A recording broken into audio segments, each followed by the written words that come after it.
ఓం నమో వెంకటేశాయ. ఆ స్వామిని ఎన్నిసార్లు దర్శించుకున్నా మళ్ళీ మళ్ళీ దర్శించుకోవాలని అనిపిస్తుంది. కానీ ఆయన పర్మిషన్ ఉంటే దర్శించుకుంటాం సుమా. అసలు కొంతమంది తిరుపతి స్వామిని ఇప్పటి వరకు దర్శించుకోని వాళ్ళు కూడా ఉన్నారు. అదేంటో మరి అర్థం కాదు. ఆయన పర్మిషన్ ఇవ్వట్లేదేమో. కొంతమంది నాతో అంటుంటారు, తిరుపతికి వెళ్దామని చాలాసార్లు అనుకుంటాం కానీ వీలు పడదు, ఎందుకో అది వెళ్ళలేకపోతున్నాము అని అంటుంటారు. కానీ అమ్మో, అసలు ఒక్కసారి దర్శించుకుంటే మళ్ళీ మళ్ళీ దర్శించుకోవాలనిపిస్తుంది. తిరుపతికి ఒకసారి వెళ్తే అబ్బా మళ్ళీ ఒకసారి వెళ్తే బాగుండు అని ప్రతిసారి అనిపిస్తూనే ఉంటుంది. అయితే ఎందుకు చెప్తున్నాను ఈ విషయం అంటే, రమణమూర్తి గారు అనే ఒక 70 ఏళ్ల వృద్ధుడు, మనం ఈ పిక్లో చూస్తున్నట్టు ఆయన ఇప్పటికీ 2600 సార్లు మెట్లు ఎక్కారంట. 3350 సార్లు స్వామిని దర్శించుకున్నారంట. ఎంత గ్రేట్ కదా అసలు.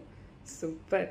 అసలు స్వామి ఎంత పర్మిషన్ ఇచ్చాడో అన్నిసార్లు దర్శనం చేసుకోవడానికి. అండ్ ఇంకో పిక్లో మనం చూస్తున్నాం, మనము మెట్లు ఎక్కడానికి ఇంత ఆలోచిస్తాం, అమ్మో మన వల్ల కాదు అని అనుకుంటూ ఉంటాం కదా.